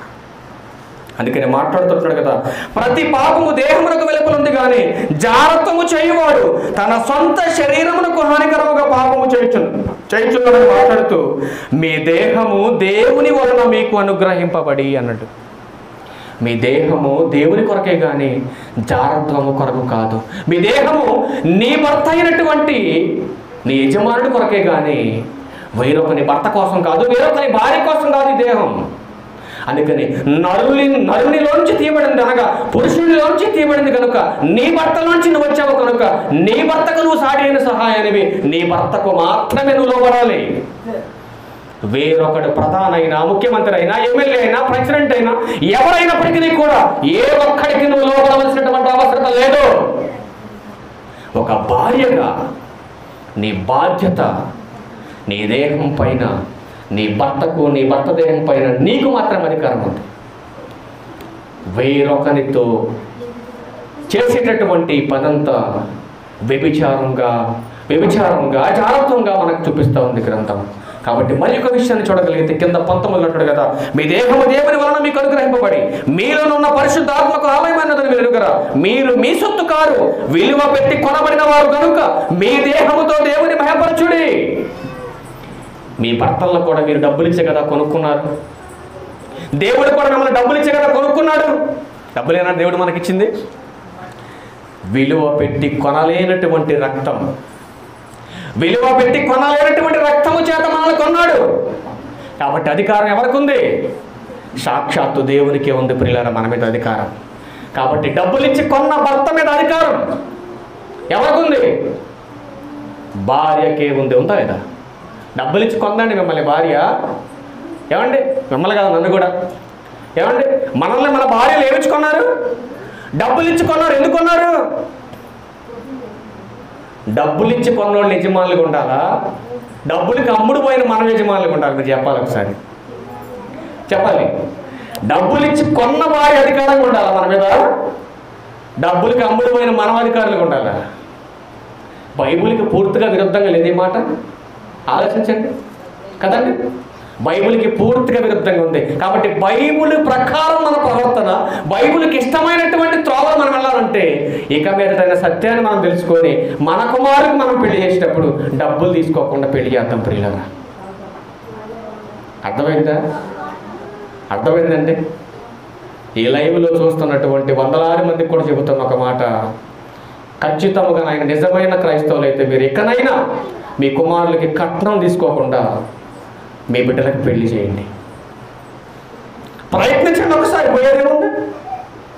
చిన్నప్పటి నుంచి చదివించానండి, వాడికి వస్త్రాలు కొన్నానండి, కార్లు కొన్నానండి. ఎవడ కొనమన్నాడు? నీ బాధ్యత అది. నీ కోడలు పట్టుకొస్తుందని చెప్పేసి చదివించావా వాడిని? నీ కోడలు తీసుకొస్తుందని చెప్పేసి వాడికి ఎంత పెట్టుబడి పెట్టావా? అంటే నీ కొడుకు కాదా వీడు? నీ కొడుకు కాదని చెప్పు, పెట్టుబడి పెట్టింది తీసుకొస్తుంది కోడలు. ఆలోచించండి ప్రియులారా. ఆలోచిస్తూ వెళ్తే ముందుకు చాలా ఉంది సమస్య వెనకాల. అందుకే అంటాడు కదా, మీ దేహముతో నన్ను మహిమపరచండి. మీ దేహంపై మీ భర్తకు మాత్రమే అధికారం ఉంది. ఎందుకంటే మీరు డబ్బులు ఇచ్చి మీ ఆయన కొనుక్కున్నారు కాబట్టి. ఆలోచించండి ప్రియులారా. ఒక లోతైనటువంటి విషయాన్ని చూసుకుని మనం ముందుకు వెళ్ళిపోతాం. ఇంకా కొరింథీయులకు రాసిన పత్రిక 3వ అధ్యాయం 17వ వచనం. ఎవడైనను దేవుని ఆలయమును పాడు చేసిన యెడల దేవుడు వారిని పాడు చేయును అన్నాడు. ఎవరో పాడు చేయవసరం లేదు, ఎవరో వచ్చి కొట్టవసరం లేదు. నిన్ను నువ్వు నీ దేహాన్ని నువ్వు పాడు చేసుకొని పరులకు అప్పచెబితే జారత్వము నిమిత్తము సాక్షాత్తు పరలోకపు తండ్రి నీ దేహాన్ని పాడు చేస్తానంటున్నాడు. అర్థమవుతుందండి. నేను నా దేహాన్ని లోకానికి అప్పచెప్పాను, ఒక రోజున పాడు చేశాడు పూర్తిగా. అప్పుడు అర్థమైంది. అప్పుడు దాకా ఎవరు చెప్పిన ఆయన నేను, అప్పుడు దాకా అజ్ఞానం ఉంది కదా. అజ్ఞానం ఉండటం వల్ల ఎవరి మాట వినలేదు. చివరికి మరణం అనే అంచుల్లోకి తీసుకెళ్ళి 2 డాక్టర్ల చెప్పించాడు. నాకు బుద్ధి నేర్పంగా చెప్పించాడు. నేను ఆనందపడతా అప్పుడప్పుడు. ఇదిగో మరి కొద్దిసేపట్లో ఇతను చనిపోతాడు, తీసేయండి మా హాస్పిటల్లో చదివాడు. మరొక హాస్పిటల్కి తీసుకెళ్ళి ఆయన కూడా అన్నాడు, మరొక 12 గంటల్లో ఇతను చనిపోతాడు, తీసుకెళ్ళిపోండి అన్నాడు. అప్పుడు నేను అనుకున్నాను కదా బెడ్ మీద పడుకొని, నా బాహ్య పురుషుడు మాత్రమే కుళ్ళు పట్టున్నాడు, కానీ నా లోపల ఉన్నటువంటి ఆంతర్య పురుషుడు మాత్రం దినదినము నూతనపరచబడటానికి సిద్ధముగా ఉన్నాడు. ఆనందపడ్డాను ప్రియులారా. భయపడవలసిన నేను ఎందుకంటే ఇక బ్రతికితే క్రీస్తే, చావైతే లాభం అనుకుని ఒక నిర్ణయం తీసుకున్నాను గట్టిగా. ఆ నిర్ణయంలో భాగంగా వచ్చినటువంటి ఫలితం ఇది. ఎవరన్నా గుర్తుపట్టగలరా నా దేహం కాలిందంటే? ఎవరు గుర్తుపట్టలేదు ప్రియులారా. ఒక పూట తినకపోయినా 2-3 రోజులు ఏమంటే బెడ్ మీద పడుకొని రెస్ట్ తీసుకోకపోయినా ఈ దేహంలో ఉన్నటువంటి ఎనర్జీ మాత్రం ఎప్పటికీ తగ్గదు. మీరు చూస్తాను 9 సంవత్సరాల నుంచి. ఒకరోజు హెల్త్ బాగోపోయినప్పటికీ కూడా నా ముఖంలో ఉన్నటువంటి ఆనందం కానీ ఆ తేజస్సు కానీ తగ్గిపోదు నా ముఖంలో. ఆలోచించండి. దేవునిలో ఉంటే అంత గొప్ప శక్తివంతులుగా మనం ఉంచుతాడు ఆయన. తప్పు చేస్తున్నవాడు ఎప్పటికీ తప్పించుకొని తిరుగుతాడు, 10 మందికి భయపడతాడు, ఎక్కడ పట్టుబడతారని చెప్పేసి దినదినము భయంతో బ్రతుకుతూ ఉంటాడు. అదే ధైర్యంగా తప్పు చేయని వాడు ధైర్యంగా నిలబడతాడు. ఆదాం గారు తప్పు చేశాడు. ఏం చేశాడు? తండ్రి ఎప్పుడు వస్తాడని ఎదురు చూడవలసినటువంటి ఆదాం గారు ఎప్పుడైతే భార్య మాటని తప్పు చేశాడో దేవుని మాటనగానే పరిగెత్తుకొని రాకున్నాడు వెళ్ళి. మనం కూడా అంతే, తప్పు చేస్తే మనం కూడా పారిపోవాల్సిందే. ఆలోచించండి ప్రియులారా. అందుకని చివరికి ఒక మాట మనం చూసుకొని ముగ్గు చేసుకుందాం. సామెతల గ్రంథం 30వ అధ్యాయం. ఎందుకు జరుగుతున్నవి ఇవన్నీ మనకు అర్థం కావాలి కదా. చాలామంది అనుకుంటున్నారు జాగ్రత్తము జరిగిస్తే మమ్మల్ని పట్టుకునే దాన్ని అవడకుందండి, వ్యభిచారం చేస్తే ఎవరికి దొరికిపోతామండి మేము. చాలామంది అనుకుంటున్నారు. ఎలా అనుకుంటున్నారో ఒకసారి 1000 మంది భార్యలతో సంసార జీవితాన్ని కలిగి అనుభవ జ్ఞానంతో మాట్లాడుతున్నటువంటి సొలొమోను గారు రాసినటువంటి ఒక విలువైన ఆలోచనాత్మకమైన మాట వినండి. అసలు ఎంత ఆశ్చర్యం కలుగుతుందో ఆ మాటలు చూడండి ఒకసారి. సామెతల గ్రంథం 30వ అధ్యాయం 18వ వచనం. నా బుద్ధికి మించినవి 3 కలవు. జాగ్రత్తగా అండర్లైన్ చేసుకోండి మాటలు. నా బుద్ధికి మించినవి 3 కలవు, నేను గ్రహింపలేనివి 4 కలవు. అవేమనగా అంతరిక్షమున పక్షిరాజు జాడ. అండర్లైన్ చేసుకునే మొదటి మాట అది. అంతరిక్షమున పక్షిరాజు జాడ, బండ మీద సర్పము జాడ, నడి సముద్రమున వాడ నడుచు జాడ, కన్యకతో పురుషుని జాడ. ఒక నిమిషం అక్కడ అడుగుదాం. ఏమర్థం కావాలంటే మనకి ఆకాశంలో పక్షి వెళ్ళింది. ఒక 10 నిమిషాల తర్వాత చూడండి, కనపడద్దా? చెప్పగలరు ఎడిపోయిందో? చెప్పలేం. నడి సముద్రమున వాడజాడ, చెప్పగలరు ఎడిపోయిందో? చెప్పలేం. బండ మీద పాము జాడ. ఇసుకలో అనుకోండి, పాము వెళ్తే చక్కగా మార్గం పడుతుంది కాబట్టి ఊరికి వెళ్ళిందిరా పాము అనుకుంటాం మనం. పోనీ అటు వెళ్ళిందని చెప్పకపోయినా పాము వెళ్ళిందిరా అనుకుంటాం మనం. అదే బండ మీద పోతే చెప్పగలరు ఎవరైనా? చెప్పలేరు. అలాగే పురుషునితో స్త్రీ సాంగత్యపు జాడ కూడా కనిపెట్టలేము. అర్థమవుతుందా మీకు? ఎంత లింకప్ చేసి ఆయన సామెతగా మాట్లాడుతున్నాడు చూడండి. కింద 20 వచ్చినట్లే కదా, జారిని యొక్క చర్యను అడ్డిదే అన్నట్టు. జారిని అంటే ఎవరు? వ్యభిచారి అని అర్థం. జారిని అంటే ఎవరు? వ్యభిచారి అని అర్థం. వ్యభిచారి కూడా అంతే. పట్టబడిన తర్వాత ఏమంటుందో తెలుసా? నేనే పాపము చెయ్యనటువంటి నిఖర్స్ అయినటువంటి స్త్రీని మాట్లాడుతుంది. ఆ స్త్రీ గురించి మాట్లాడుతున్న కింద, అది తిని నోరుకు తుడుచుకొని నేను ఏ దోషమును ఎరుగనెను అన్నట్టు. చేసిన తప్పులన్నీ చేసుకుంటూ వెళ్ళిపోయి పట్టుబడిన తర్వాత ఏం మాట్లాడుతుందో తెలుసా? స్త్రీ అయినా పురుషుడైనా, అసలు నేను ఏ పాపము తెలియదండి. ఒట్టండి దేని మీద? సాక్షాత్తు నీ బ్రతుకుని బ్రతికించినటువంటి వాక్యముతో కూడినటువంటి బైబిల్ గ్రంథం మీదే. ఏంటి నీ మీద ఒట్టేయమంటావా? పిల్లల మీద ఒట్టేయమంటావా? బైబిల్ మీద ఒట్టేయమంటావా? చెప్పు, నువ్వు దేని మీద ఒట్టేయమంటావు? మనకు తెలిసింది ఒకటే కదా, ఇదిగో బైబిల్ మీద ఒట్టే, బైబిల్ మీద ఒట్టి. ఇక దీని మీద వేస్తే నమ్మేస్తాం మనం కదండి. ఈరోజు బైబిల్ మీద ఒట్టేసి తప్పు చేసి తప్పించుకొని వెళ్ళిపోయా, రేపు కూడా చేద్దాం. ఏమైతే మళ్ళీ రేపు దేని మీద ఏమంటుంది? దేని మీద ఏమంటుందండి? భార్య గారు భర్త గారే ఏమంటే, ఈసారి బైబిల్ మీద వేయించింది కదా, ఈసారి బిడ్డల మీద వేపిస్తుంది. తొట్టు ఫిక్స్ అయిపోతారు ముందే. ఈడు కాసేపు ఏడ్చుతుంది, ఆ తర్వాత అంటది కదా, ఇదిగో బైబిల్ మీద వద్దు కానీ ఇదిగో బిడ్డల మీద ఒట్టే చెప్పు. బిడ్డల మీద కూడా ఒట్టేస్తారండి, తెలుసండి నాకు. బిడ్డల మీద ఒట్టేస్తారు, బైబిల్ మీద ఒట్టేస్తారు, తల్లిదండ్రుల మీద ఒట్టేస్తారు. ఇంకా ఎవరైతే ప్రాణాతి ప్రాణంగా ఉంటారో వాళ్ళ మీద కూడా ఒట్టేస్తారు.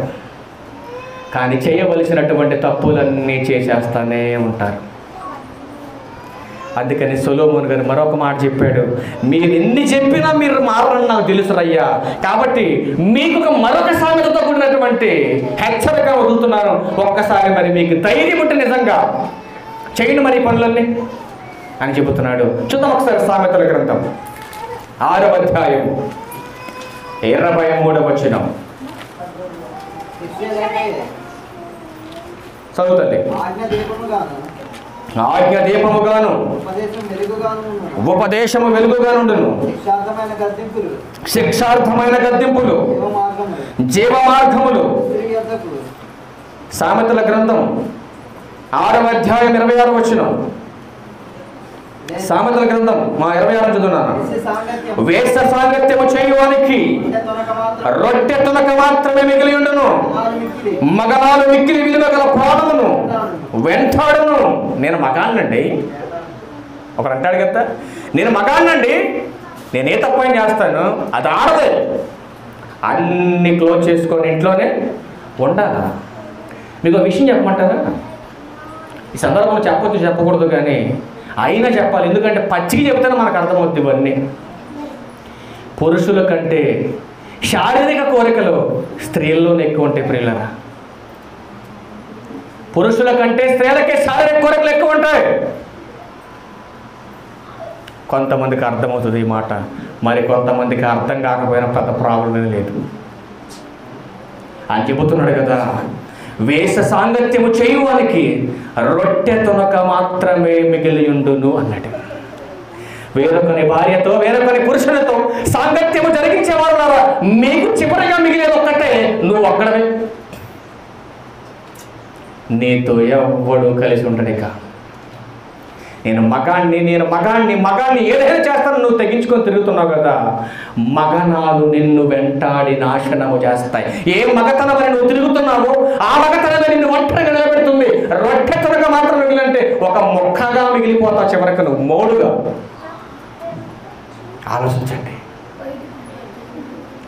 పిల్లలు, ఎంత అర్థమవుతుందో. అందుకని కిందకెళ్ళేసరికి మాట్లాడుతున్నాడు కదా, మగనాలు మిక్కిలి విలువ గల పురాణములు వెంటాడును అన్నాడు. నిజమైన మగాడు ఎవరో తెలుసా? పాపము చేయటానికి అవకాశం కళ్ళ ముందున్నా ఒకనాడు యేసేపు పారిపోయినట్టుగా దూరంగా పారిపోయేవాడే నిజమైనటువంటి మగాడు. ఇంట్లో ఎవరు లేకపోతే బాగుండు, నా భర్త లేకపోతే బాగుండు, నా భార్య లేకపోతే బాగుండు, నా తల్లిదండ్రులు లేకపోతే బాగుండు, నా తోబుట్టులు లేకపోతే బాగుండు, నేను ఈ కార్యమును చేసి పాపము కట్టుకుందు అనుకుంటున్నారు చాలామంది. కానీ యోసేపు మాట్లాడిన మాట ఏంటో తెలుసా? దేవునికి దూరం చేసేటటువంటి ఈ భయంకరమైనటువంటి పాపము చేసి నేను పాపము కట్టుకుందునా అనుకున్నాడు. అంటే దేనికోసం ఆలోచన కలిగాడంటే, నా కంటికి కనపడనటువంటి నా పరలోకపు తండ్రిని నేను చూడాలి, నా తండ్రి కోసమే నా యవ్వనాన్ని నా మగనాన్ని నేను దాచుకోవాలి, దానికోసమే నేను వేచి ఉన్నాను అనుకున్నాడు. దేవునికి విధేయత కలిగాడు, దేవుని భయభక్తులు కలిగి ఉన్నాడు. స్త్రీ బలవంతం చేసి షట్టు పట్టుకున్నా, శయనించడానికి బలవంతం పెట్టిన ఆమెతో దుష్ట సాంగత్యానికి ఒప్పుకోలేదు. ప్రియులారా, నిజమైన మగాడంటే పాత నిబంధనలో అతడే. ఈ ప్రపంచానికి నిజమైన మగాడు యేసుక్రీస్తు వారైతే, పాత నిబంధన గ్రంథంలో నిజమైన మగాడు యోసేపు. అలాంటి మగాడుగా నువ్వు ఉండగలగలని ఆశపడితే, పాపం నీ కళ్ళ ముందున్న నువ్వు పరిగెత్తుకొని పారిపోవాలా? అలాంటి తత్వం నీలో ఉన్నప్పుడు నిజమైన మగాడు అని ఈ లోకంలో నిన్ను గుర్తించగలుగుతుంది. చాలామంది అంటారు, 10 మందితో తిరిగితే మగాడురా. 10 మందితో తిరిగితే మగాడు కాదు నువ్వు. 10 మంది నీ మీదకి వచ్చి పడుతున్నా పరిగెత్తుకొని పారిపోతే నువ్వు నిజమైన మగాడివి. ఎవరి దృష్టిలో?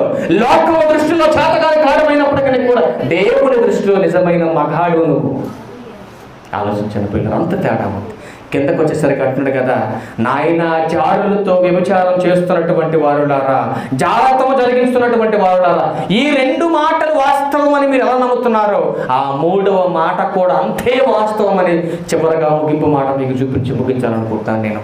27వ వచనం, ఒకడు తన ఒడిలో అగ్ని నుంచుకొని ఎడల వాని వస్త్రము కాలకుండునా. ఏమంటే చెంగులో మనం అక్కడక్కడ తోటకూర కానీ లేకపోతే ఏదైనా బియ్యం కానీ ఏదన్నా వస్తువులు మనం చెంగులో వాళ్ళ ఇంటికి పక్కింటికి వెళ్ళినప్పుడు చెంగులో పోసుకుని తెచ్చుకుంటూ ఉంటాం మనం. ఏమంటే చాలామంది ఎక్కువగా స్త్రీలు పక్కింటికి వెళ్ళి బియ్యం ఉడకొచ్చుకుంటూ ఉంటారు, మన ఇంట్లో లేకపోతే కదా రైస్ తెచ్చుకుంటూ ఉంటారు ఒళ్ళో పోసుకొని.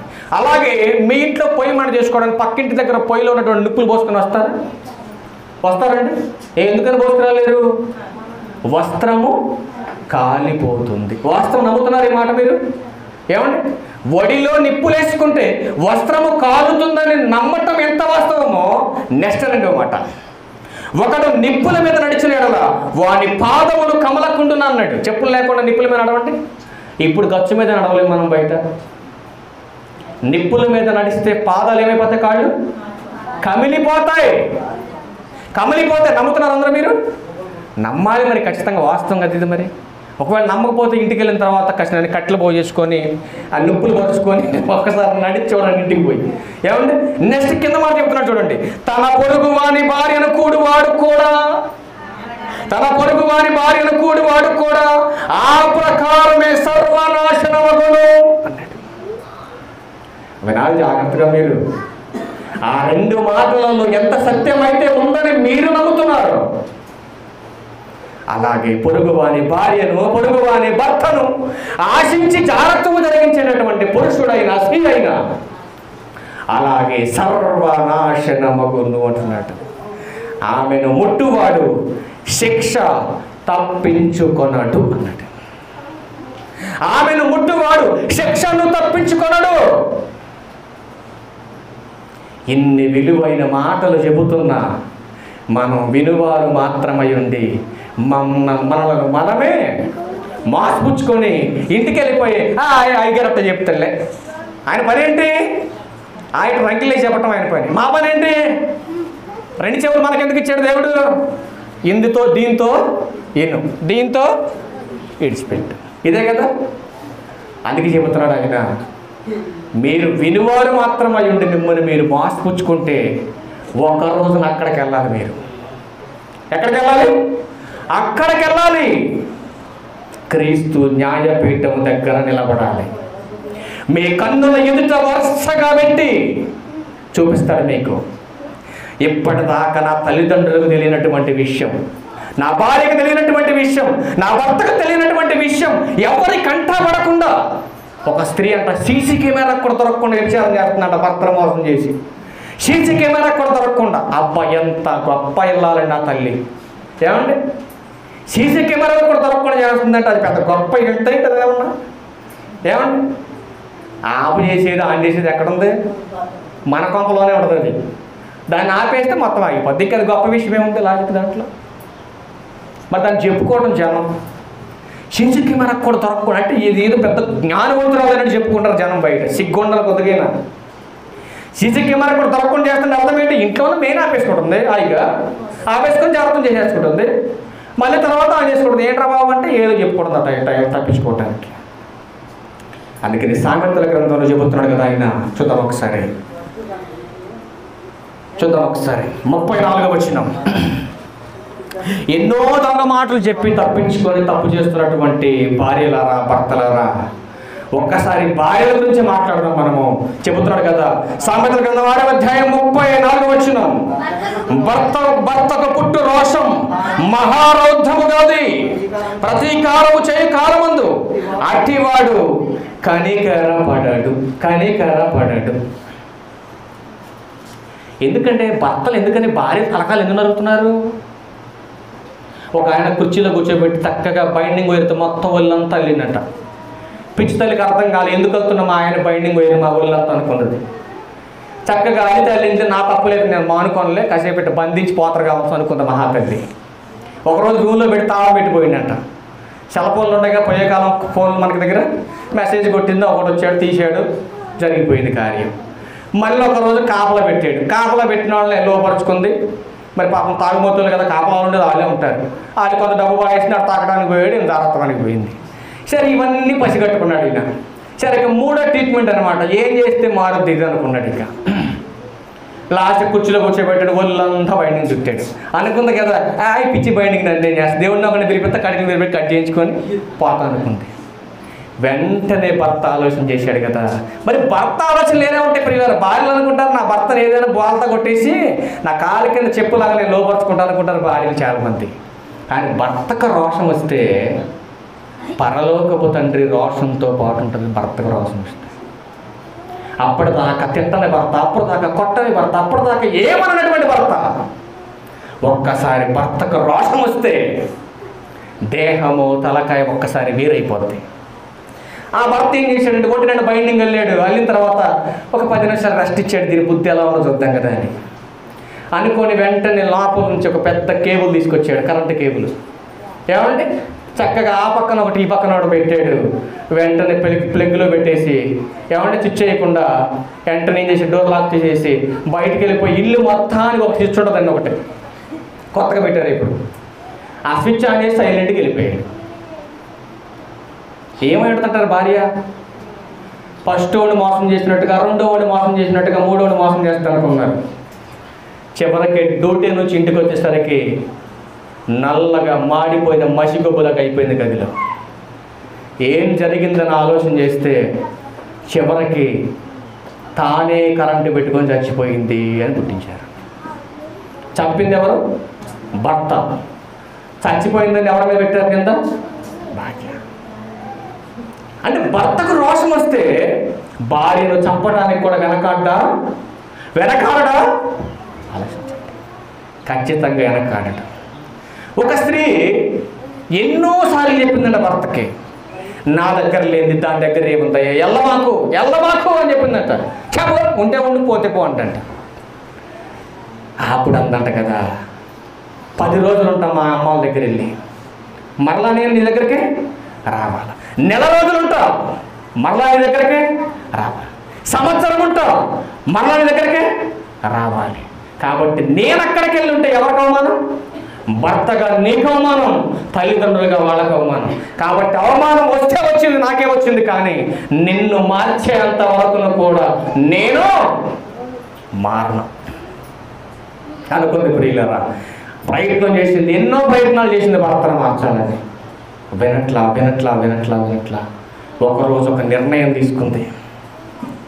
మారుతావా మరణిస్తావా?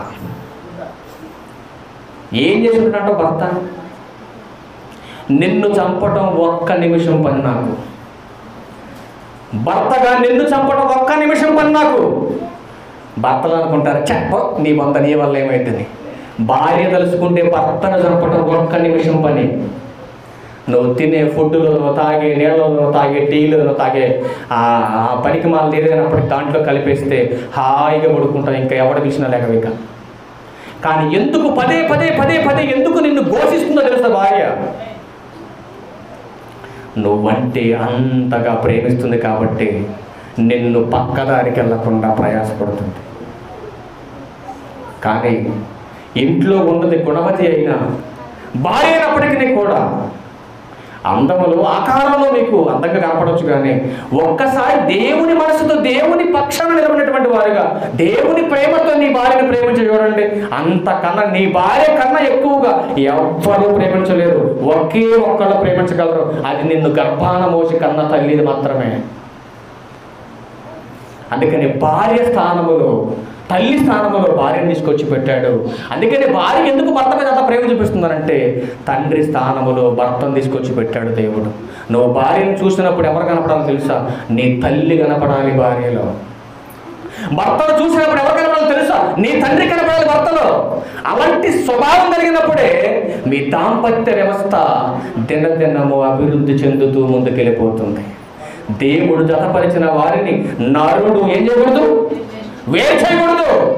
ఎంత పెద్ద శాపం తెలుసా మీకు? అది చాలా పెద్ద శాపం ప్రియులారది. దేవుడు జతపరిచిన వారిని నరుల, స్త్రీలు కానీ పురుషులు కానీ ఎవరు కూడా చెప్పుడు మాటలు చెప్పి వాళ్ళని విడగొట్టకూడదు. విడగొట్టారా మీ పతనం మీరు తెచ్చుకున్నట్టే ప్రియులారా.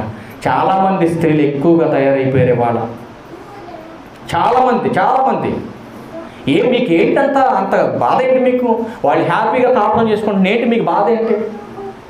అంటే వాళ్ళ కాపురం చెడగొడితే మా కాపురం బాగుంటుంది అనుకుంటారా మీరు?